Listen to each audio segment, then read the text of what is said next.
नमस्कार दोस्तों, आप देख रहे हैं यूएई का best Hindi news channel UAE news Hindi. मैं आपकी दोस्त आकांक्षा आज फिर से खबरों का पिटारा लेकर आई हूं। तो शुरू करने से पहले जो लोग हमें पहली बार सुन रहे हैं, प्लीज़ सब्सक्राइब का बटन दबाएं, वीडियो को लाइक करें और बेल आइकन पर क्लिक करें। यूएई की ताज़ा तरीन खबरों के लिए अब आप हमें इंस्टाग्राम और फेसबुक पर भी फॉलो और लाइक करें, जिसका लिंक डिस्क्रिप्शन बॉक्स में दिया गया है, ताकि यूएई की हर खबर से अपडेटेड रहें। तो शुरू करते हैं। यूएई में आवागमन पर लगे सभी प्रतिबंध हटा लिए गए हैं। कोविड-19 महामारी के फैलाव को रोकने के उद्देश्य से पिछले 90 दिनों से प्रतिबंध लागू थे एवं नेशनल स्टेरिलाइजेशन प्रोग्राम चल रहा था। अब नेशनल स्टेरिलाइजेशन प्रोग्राम के पूर्ण होने पर सभी प्रतिबंध हटा लिए गए हैं। रेजिडेंट्स अब बिना रोक टोक के कभी भी कहीं भी आने जाने के लिए स्वतंत्र हैं। पहले दुबई ने रात्रि 11 बजे से सुबह 6 बजे तक एवं अन्य अमीरातों में रात्रि 10 बजे से लेकर सुबह 6 बजे तक का प्रतिबंध लगाया था, जो कि अब समाप्त कर दिया गया है। अबू धाबी में प्रवेश पर प्रतिबंध जारी रहेगा, जिनको पूर्व में छूट मिली थी और वही जारी रहेंगी। अबू धाबी से बाहर जाने पर कोई प्रतिबंध नहीं रहेगा। सभी रेजिडेंट्स को कोविड-19 महामारी के सुरक्षात्मक उपायों का पालन करना होगा, जैसे मास्क लगाना, सोशल डिस्टेंसिंग रखना आदि। उम्र का प्रतिबंध भी हटा दिया गया है। His Highness Sheikh Mohammed bin Rashid Al Makhdoom, vice president and prime minister of UAE and ruler of Dubai द्वारा एक 15 वर्षीय भारतीय विद्यार्थी के जीवन की रक्षा करके अपने मानवीय दृष्टिकोण एवं सहृदयता का एक बार पुनः स्थापित किया गया है। His Highness Sheikh Makhdoom bin Rashid Al Makhdoom, vice president and prime minister of UAE and ruler of Dubai द्वारा एक 15 वर्षीय भारतीय विद्यार्थी के जीवन की रक्षा कर अपने मानवीय दृष्टिकोण एवं सहृदयता का एक बार पुनः स्थापित किया गया है। दुबई कॉलेज स्टूडेंट पार्थविक सिन्हा पिछले काफ़ी समय से रीनल फेलियर से जंग लड़ रहे थे, जिनसे लाइफ सेविंग किडनी ट्रांसप्लांटेशन की ज़रूरत थी। 31 मई को उनकी हालत बहुत ज़्यादा बिगड़ गई और उस समय उनके पिता श्री भास्कर सिन्हा लॉकडाउन के कारण कतर में फंस गए थे और वही एकमात्र पोटेंशियल किडनी डोनर हैं।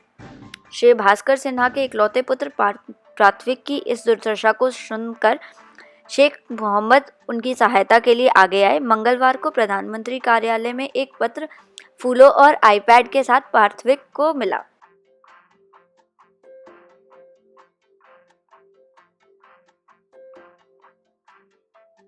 शेख मोहम्मद ने इस पत्र में व्यक्तिगत रूप से पार्थविक को आश्वस्त किया है कि वह सुरक्षित हाथों में है, हर प्रकार की सहायता की जाएगी।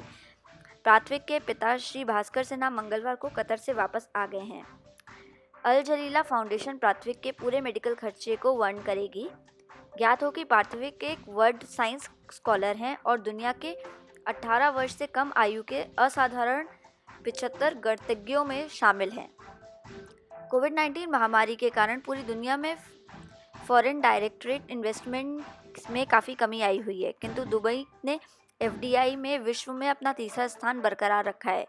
दुनिया में ग्रीनफील्ड्स एफडीआई कैपिटल फ्लो के मामले में दुबई दूसरे और एफडीआई प्रोजेक्ट्स के मामले में तीसरे स्थान पर रहा है। इस वर्ष के पहले 5 महीने में 155 नए एफडीआई प्रोजेक्ट्स 10,000 बिलियन दिरहम से अधिक राशि के घोषित किए गए हैं। यहाँ की लीडरशिप के कारण यह संभव हो सका है। कोविड-19 महामारी संक्रमण काल में एयर कार्गो की बढ़ी हुई मांग और पूर्ति करने के उद्देश्य से एमिरेट्स एयरलाइंस द्वारा अतिरिक्त कार्गो क्षमता बढ़ाई गई है। इस वक्त पूरी दुनिया में आवश्यक वस्तुओं जैसे पीपीई किट्स, दवाइयाँ, चिकित्सा उपकरण, खाद्य सामग्री, मशीनरी आदि के यातायात की आवश्यकता बढ़ गई है। इसलिए एमिरेट्स एयरलाइन द्वारा अपने 10 बोइंग 777 और 300 एयरक्राफ्ट्स की इकोनॉमी क्लास की सीट हटाकर प्रत्येक एयरक्राफ्ट में 17 टन की अधिकतम सीमा बढ़ाई गई है। 7 एयरक्राफ्ट्स में यह कार्य हो चुका है एवं 3 एयरक्राफ्ट्स में शीघ्र ही कार्य पूरा कर लिया जाएगा। James heritage Indian school Dubai, जो कि 4 वर्ष पूर्व ही खोला गया था, उसे इस एकेडमिक वर्ष के पूर्ण होने पर बंद किया जाने का निर्णय स्कूल प्रबंधन द्वारा लिया गया है। इस आशय के पत्र से सभी विद्यार्थियों के पेरेंट्स को भेजे गए हैं। पत्र में यह भी लिखा गया है कि विद्यार्थियों को जेम्स स्कूल के दूसरे सिस्टर स्कूल्स में अकोमोडेट किया जाएगा। कोविड-19 महामारी के आर्थिक प्रभावों के कारण यह निर्णय लिया गया है। ज्ञात हो कि पिछले महीने नाद अल शीबा स्थित राइजिंग स्कूल को भी 2 जुलाई से बंद करने की घोषणा की गई है। यह स्कूल 2017 में खोला गया था। शराब के नशे में नियमों का उल्लंघन कर कार चलाते हुए एक अरबी ड्राइवर द्वारा 4 गाड़ियों से एक्सीडेंट किया था, जिसमें एक व्यक्ति की मौत हो गई थी।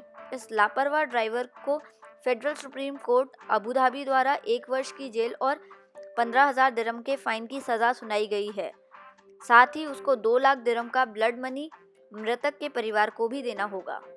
इस कार्यक्रम के प्रायोजक है दुबई के श्रेष्ठ movers and packers and logistic solution provider हॉनो के प्लीज द्वारा पैकिंग, मूविंग, शिफ्टिंग, फिक्सिंग आदि कार्य पूर्ण कुशलता, सुरक्षा एवं सावधानी से वेल स्किल्ड कर्मचारियों द्वारा रीजनेबल रेट्स पर किए जाते हैं।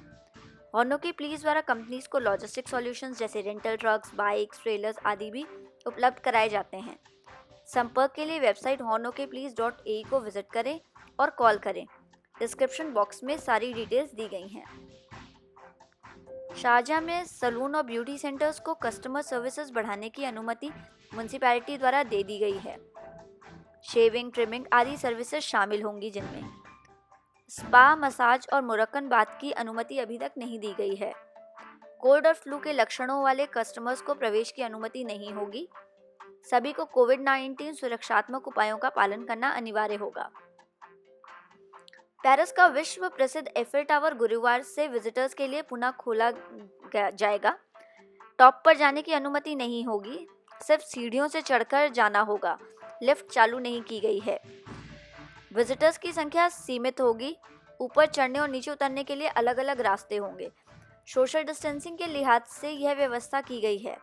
कोविड-19 महामारी के कारण पिछले 3 महीने से एफिल टावर बंद था। Financial action task force FATF द्वारा पाकिस्तान को एक बार पुनः जीवन दान दिया गया है। मनी लॉन्ड्रिंग और टेरर फाइनेंसिंग रोकने के लिए FATF द्वारा पाकिस्तान को 27 पॉइंट का एक्शन प्लान दिया गया था। 27 में से 14 पॉइंट पर पाकिस्तान द्वारा कार्रवाई की गई है, किंतु 13 बिंदुओं पर अभी भी कार्रवाई करना शेष है।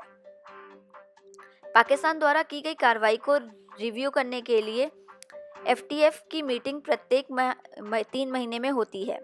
FTF की शर्तों का पालन नहीं करने के कारण पाकिस्तान को ग्रे लिस्ट में रखा गया है। FTF की शर्तों के मुताबिक पाकिस्तान सरकार द्वारा एंटी मनी लॉन्ड्रिंग और फॉरेन मनी एक्सचेंज रेगुलेशन में सुधार हेतु कानून अभी तक संसद से पास नहीं कराए गए हैं। इनमें मुख्यतः हैं टेरर फाइनेंस, जो खत्म करने के उपाय, legal money and value transfer services को खत्म करने के लिए कड़ी कार्रवाई, प्रतिबंध संगठनों और व्यक्तियों जिनकी सूची पाकिस्तान को दी जा चुकी है, ऐसे संगठनों और व्यक्तियों को अंतर्राष्ट्रीय सहयोग पर आधारित जांच और प्रोसिक्यूशन की कार्रवाई करना एक्शन प्लान में शामिल है। पाकिस्तान सरकार द्वारा इन प्रतिबंधित संगठनों और व्यक्तियों पर कोई ठोस कार्रवाई अभी तक नहीं की गई है। इस कारण पूर्ण संभवता है कि पाकिस्तान को ब्लैकलिस्ट में रखना जाएगा, किंतु कोविड-19 के कारण उसे 3 महीने बाद होने वाली मीटिंग्स तक मोहलत मिल गई है। जून 2018 से पाकिस्तान को ग्रे लिस्ट में रखा गया है और इसे बार बार मोहलत दी जा रही है। पाकिस्तान के रेल मंत्री शेख राशिद अहमद कोविड-19 से रिकवर हो गए हैं। उनका कोविड-19 टेस्ट नेगेटिव आया है।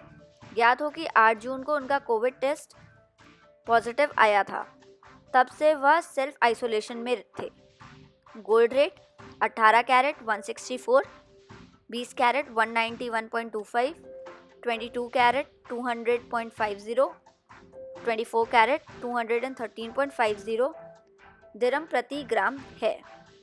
हमसे जुड़े रहने के लिए धन्यवाद। UAE न्यूज़ हिंदी, खबरें अपनों की अपनों के लिए। मैं आकांक्षा कल फिर मिलूंगी आपसे। तब तक आप अपना और अपनों का ख्याल रखें। वी आर ऑल रिस्पॉन्सिबल, हम सभी जिम्मेदार हैं।